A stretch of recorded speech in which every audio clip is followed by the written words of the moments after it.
Quel est le concept de Track en quelques mots, si vous pouvez l'expliquer? Alors Track est un bracelet connecté pour les fans de musique qui leur permet d'identifier une chanson et de l'ajouter à leur playlist juste en tapant dessus. Voilà. D'accord. C'est super simple.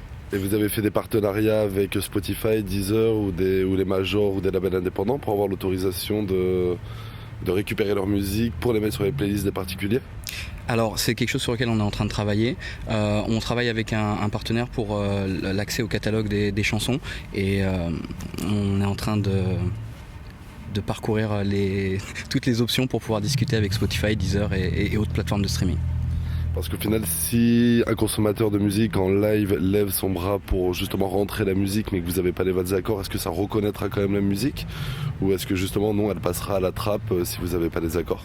Alors justement en fait c'est ça qui est magique avec Track en fait, c'est que c'est non seulement en fait un bracelet connecté qui fait de la reconnaissance audio, mais en plus derrière on construit une communauté on les appelle les Track Hunters en fait, de gars et de filles qui vont tout simplement en fait aller chercher les morceaux pour vous si jamais c'est pas dans un catalogue.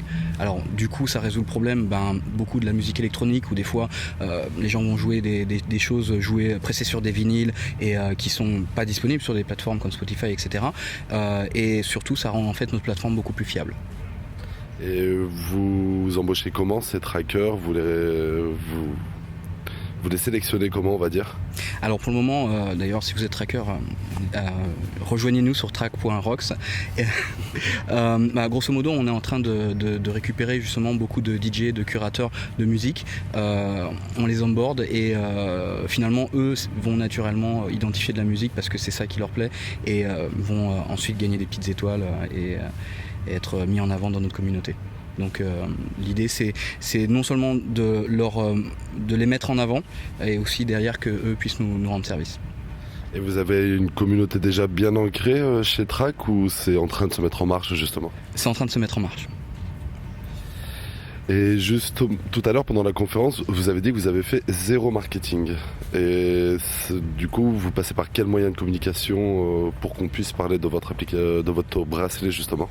Alors ce qui est assez drôle en fait, c'est que lorsqu'on a lancé Track lors de la compétition de start-up où on a rencontré Florian et finalement où Track est devenu connu, c'est que ça s'est fait tout seul. En fait, on ne sait pas pourquoi, il y a 2-3 articles qui sont apparus sur des blogs et puis c'est allé crescendo et puis grosso modo au bout de 2 jours on avait Canal+, Direct 8 qui nous contactaient pour parler de Track.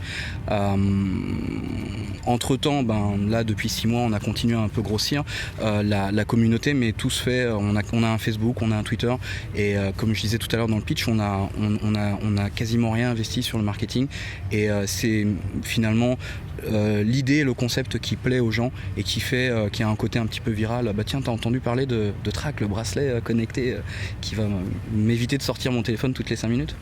C'est ça, c'est comme ça que ça marche pour le moment. C'est vraiment intéressant. Et pourquoi vous avez décidé de rejoindre l'aventure Track, justement, si je peux me permettre de vous poser la question? Bien sûr. Donc on s'est rencontrés lors d'une compétition européenne il y a 7 mois. Le concept m'a plu, tout simplement. J'adore la musique, j'allais très souvent en club avant. Je me suis totalement identifié au produit et j'ai foncé vers Yannick, je dis voilà, je veux bosser avec vous, je veux faire partie de l'aventure, je veux pouvoir mettre ma brique sur Track. D'accord. Alors moi ça fait 8 ans que je connais Yannick. On est tous les deux des gros passionnés de musique et on avait une start-up, c'était en 2013 qui visait justement les DJ et du coup quand on a mis ça de côté et que Track est arrivé, forcément la musique toujours, le concept qui en plus a fait parler de lui tout seul, on n'a pas fait de pub, j'ai foncé quoi. Et le bracelet, on peut se le procurer où pour l'instant? Parce qu'on a vu que vous faisiez une offre d'arrivée en France, c'est ça, promotionnel. Et pour l'instant, sinon, on peut se le procurer par quel moyen?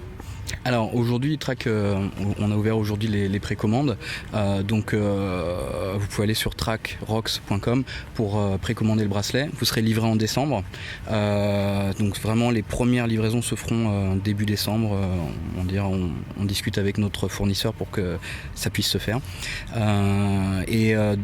début 2016, on devrait être disponible dans plusieurs Fnac en France et peut-être d'autres points de distribution.